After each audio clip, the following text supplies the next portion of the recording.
What's up, friends? Sometimes in life, we end up doing things that we have to do and we may not necessarily want to do.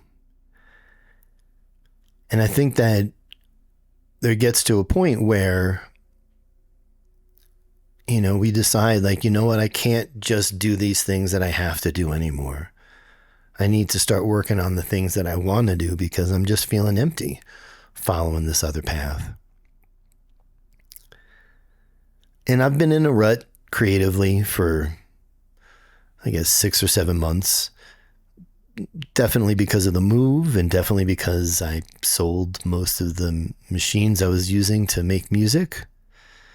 I still have my laptop and my computer and a few pieces of kit, but it's just not the same. I had built up this gigantic organism that I could just jump on and hit a few buttons and go for a journey.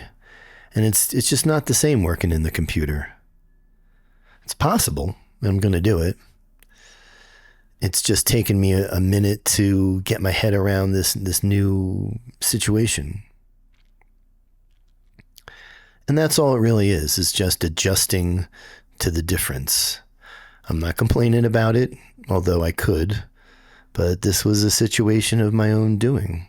No one did this. I did this. So I'm not going to complain about it. The gear served a purpose for a while, and it was also a financial investment.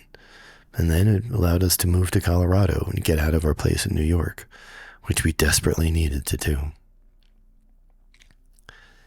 And since we've been here, it's definitely been a journey. Nothing is as it was said it would be. And again, that's just another lesson of life, right? Not the first time people have made promises and then acted like I was crazy for wanting to hold them to those promises. See, I'm not that kind of person. When I promise you something, I promise it and I come through. And you don't have to ask me multiple times. You don't have to beg me for it. You don't have to try to coerce me into doing it. A promise is a promise, and I definitely take my promises seriously. Probably more so than most other people on this planet. I value honesty and integrity and transparency.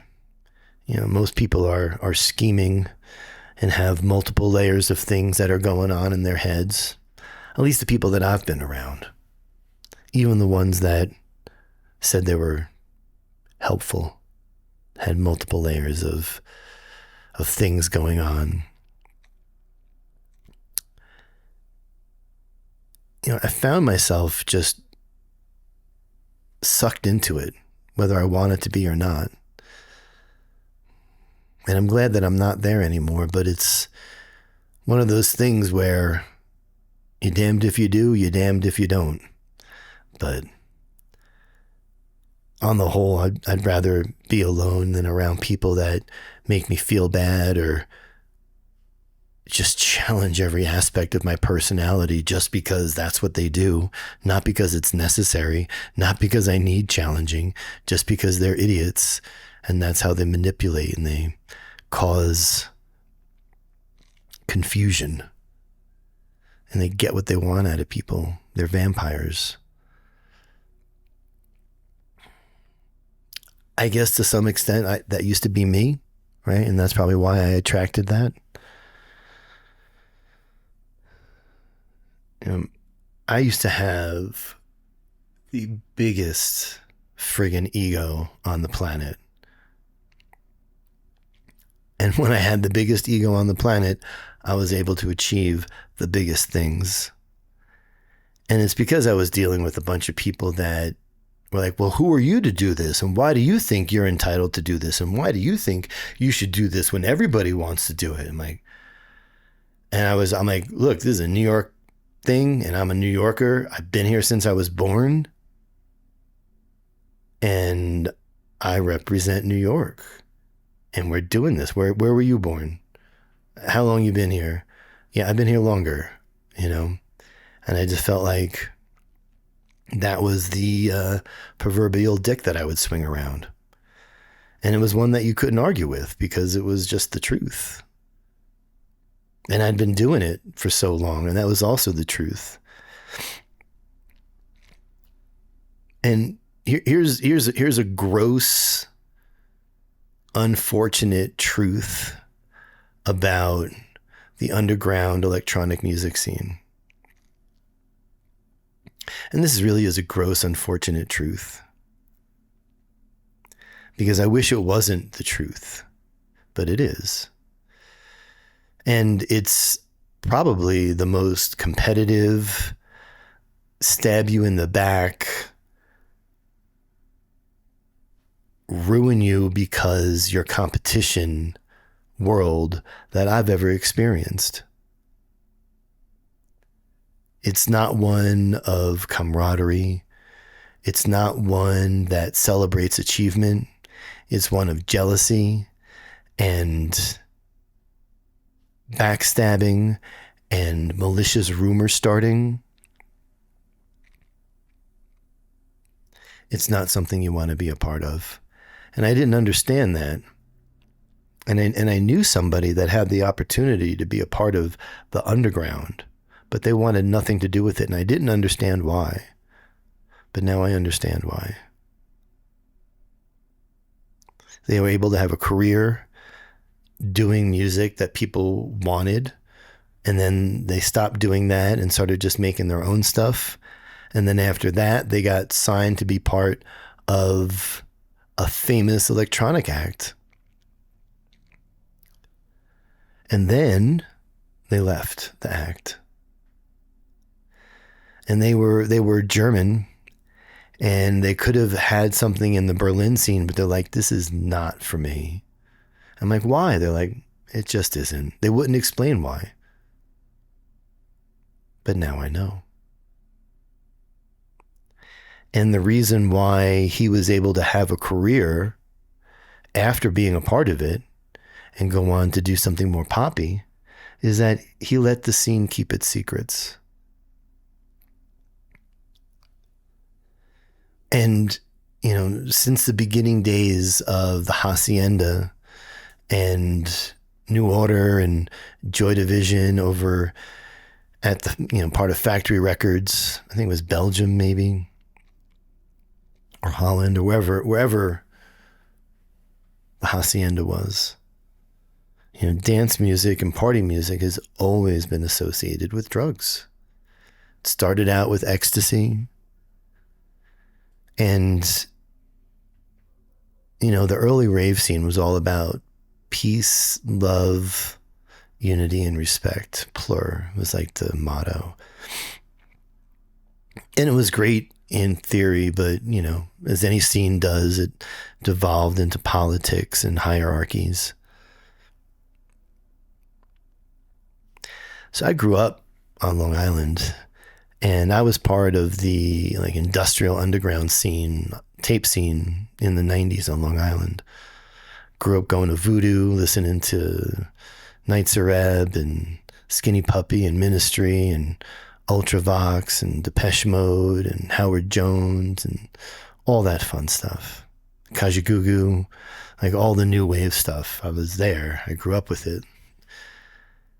And as I got older, I started getting into making music around, I guess I started playing drums in 1986, I guess. I was a sophomore in high school. I had tried playing drums before that, but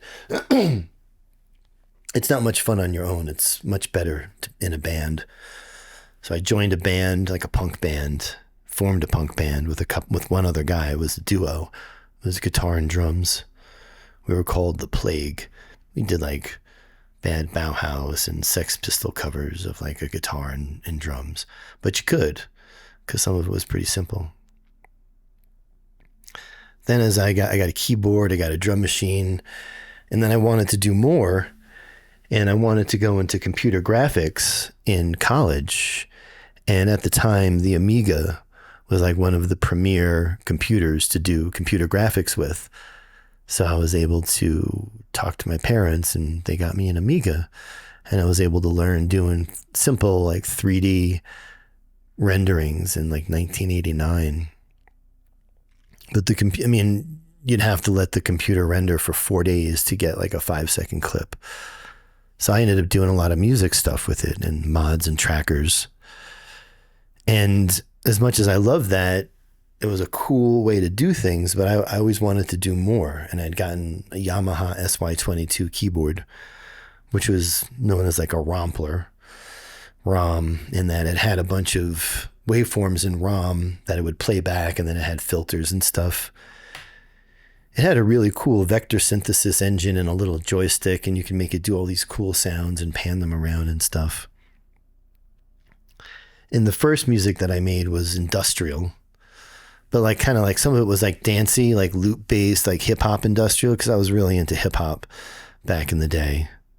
So it was like hip hop industrial, like really heavy, really dark, like industrial beats, you know, like early like Twitch, but like more hip hop. Mix in like a Meat Beat Manifesto sort of loopy, funky drum kind of thing. And that's what like a lot of that early stuff was. And it swung from being like synth poppy to being industrial with loopy stuff.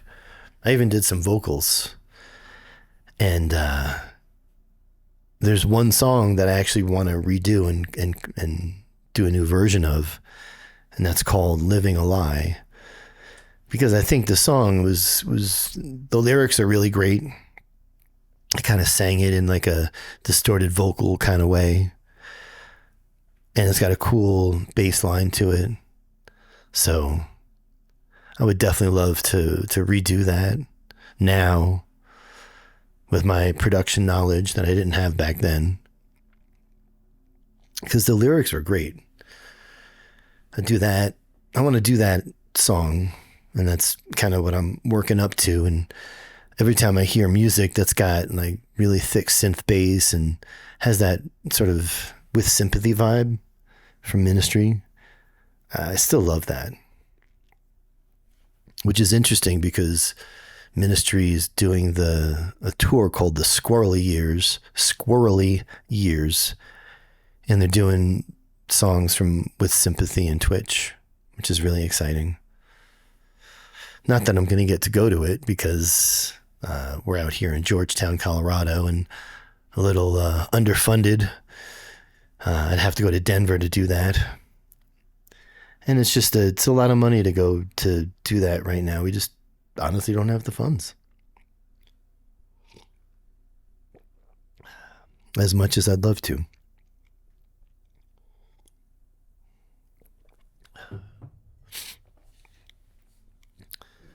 So the next project is definitely going to be like synth bass and stuff. Maybe like ambient too, with some beatless stuff. I really want to use the Monopoly and the Oberheim, the Obi-Wan.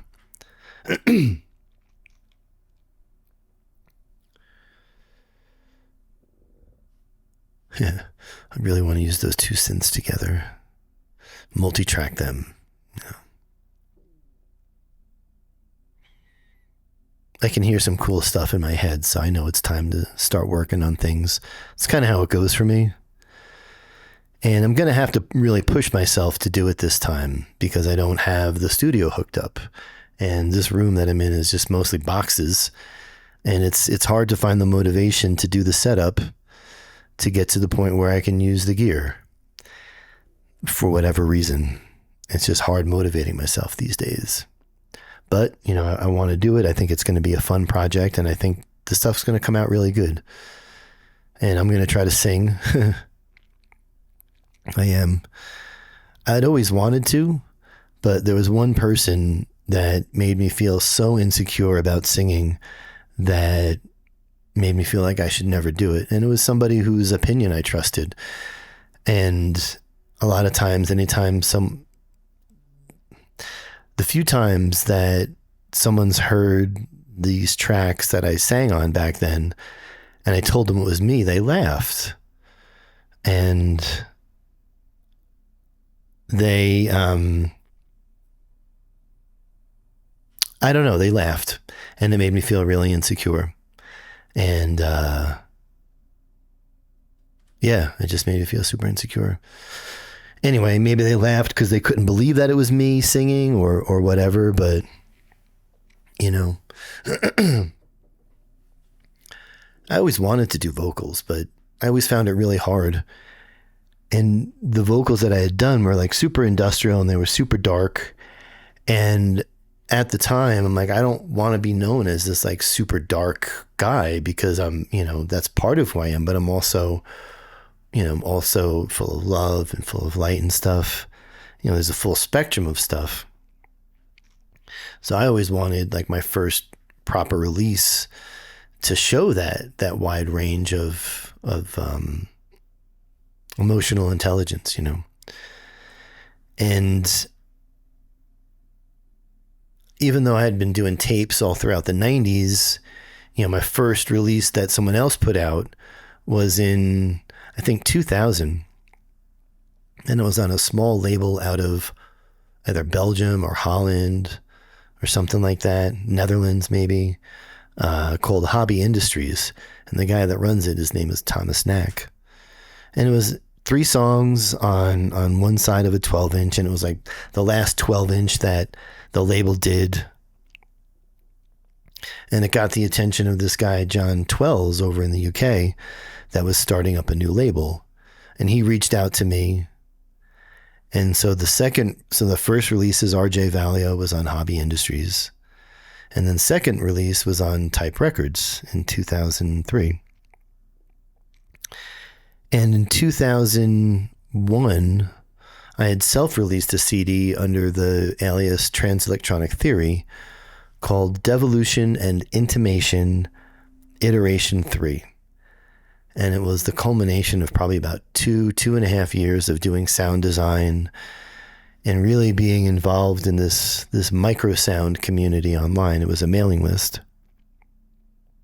And I got deep into computer synthesis and granular synthesis and field recordings and convolution.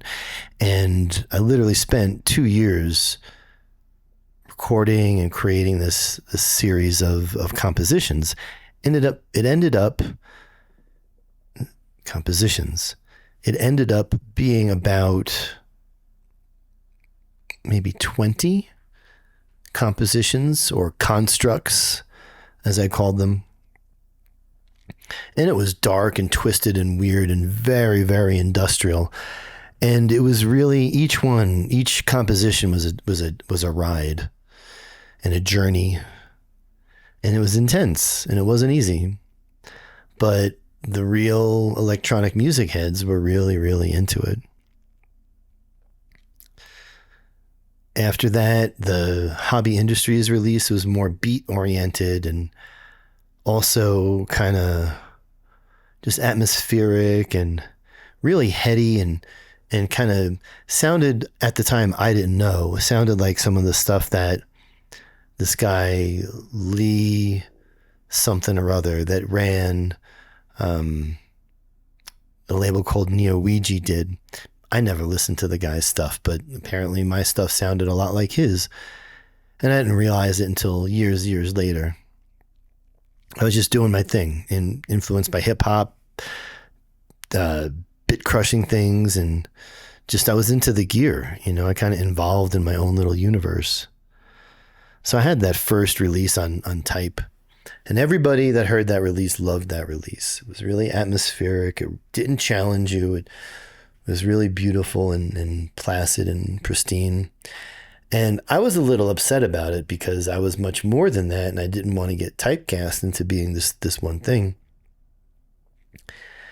So when I got back we did a little tour in the UK for the release in 2003. And on that tour, I convinced John to let me master some of the new albums because I didn't like how they had mastered mine, and I said I could do a better job. And then I ended up mastering a bunch of stuff and not really getting credit for all of it.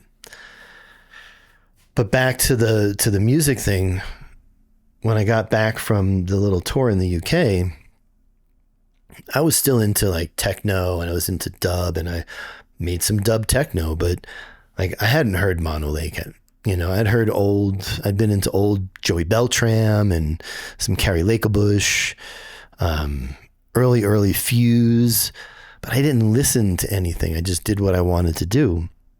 And I made these 3 tracks. And I sent them over to John. He's like, haha, those are cool, but it's not what we're doing right now. I'm like, fine. So that was in 2003. 2005, he's like, dude, do you still have those tracks? I'm like, yeah. So I send them to him, and he launches another label called Future Days. And Isomer Transition was the first release on that. And it was called Shadowlands, and it's these 3 deep, dubby tech tracks. And for a while, like the A1 was the one that everybody liked. But this past year, there's been a resurgence in interest in like the B2 track, which is like really slow and really deep and really gritty and grainy and otherworldly. It doesn't sound much like anything else. But that was the first Isomer Transition track, and John got them for me in 2005, and he put it out in 2006. And I think it really started this whole like dub techno sort of renaissance. It was 2006. So, and my Isomer Transition head has been all over the place, but it's always been squarely in the dub techno realm, because that's what I started doing and that's what I love doing. I did minimal for a minute because that's what was getting me booked in New York. But I've always been deep in dub techno, because it's really adjacent to like IDM and that sort of aesthetic. It's a lot of the same sounds, a lot of like chord stabs and samples and stuff. So yeah, that's kind of like the beginnings of how I got involved in doing music. As far as like doing events, I used to do house parties in high school and college. And I used to go out to clubs when I was, in my early 20s. And, I always loved doing a house party. I just loved, good people together, listening to good music, getting silly. So later on in the 2000s, I did some events in New York. But it wasn't, again, like who I wanted to be. Was just what I was doing because it was an opportunity and I seized on it. But that becomes your identity, and people saw me as a promoter rather than an artist. And that was annoying because I always saw myself as an artist rather than a promoter. But I think that's because I was competition. And there's like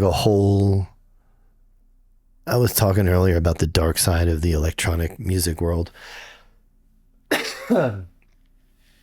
There's one label in particular that's just super fucking shady. And they act like they're not, but they so are. And it's because one of the primary stars the primary star on the label is also a co-owner. So they're never going to ever, ever, ever shine a light on somebody more brightly than they shine on him. He also squashes competition. And it's just super competitive. I mean, they're from Detroit, so they are kind of ghetto, But yeah, I've had some run-ins. I've rubbed elbows with just about everybody in electronic music, in the underground at least, from New York. Qualify all that. No, I never met Autechre or Aphex.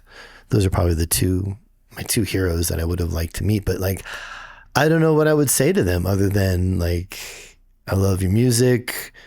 You want to smoke a joint and eat some fried chicken? Like I'm not going to grill them on their techniques. Like I understand what their techniques are. I understand the software they use. I use it too. I understand the machines they use. I use them too. I understand how they modify things. I explored that for a while as well. More than anything, just let them know that I'm glad you're still doing it, because not many people are. I mean, I haven't listened to a new Autechre record in probably 8 years. And then when I do, I get a headache. It's like, guys, why? You don't have to. Why are you doing this? But that's their thing, I love them, but I don't necessarily dig everything they do.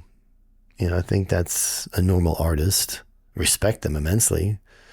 Aphex too. Yeah. But I'd say take care of if you're an artist, I'd say take care of your shit. Find a team that's behind you 100%. Don't ever stop. Don't ever give up. Don't ever give up because it's so hard to pick it back up again. Even if you hold it in a special place in your heart, picking up that flag and that shield and that sword is hard, man, especially if you put it down for a while. But you got to find the courage to do it because if that's who you are and that's what means something to you, if you want your life to mean something for you, you got to find the courage to do it. And I think that's what's happened to me. I think I lost my courage, or I allowed it to escape me or something. And it's not that I'm full of fear, but it takes a certain arrogance and a certain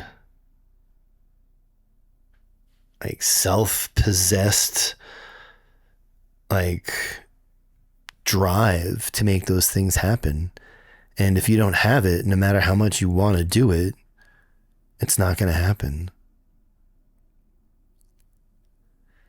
So many people give it their all and don't get as far as they would like to. And maybe that's because they give up too soon. I know I did. I know I stepped away after I've been working for so long. I felt like I just felt like it was never going to happen. I felt like it was never going to happen. And the people around me were pretty much telling me to give it up. I didn't realize they were saying that because they wanted it for themselves. And they saw me as competition. I thought people were my friends and they weren't. That's really what it comes down to. I thought that the people I had around me were genuinely my friends, but they were just there for a good time. And when shit got rough, they all bounced. Granted, I did a lot of pushing. And now it's Georgetown. I'm not complaining. I'm just reflecting on everything.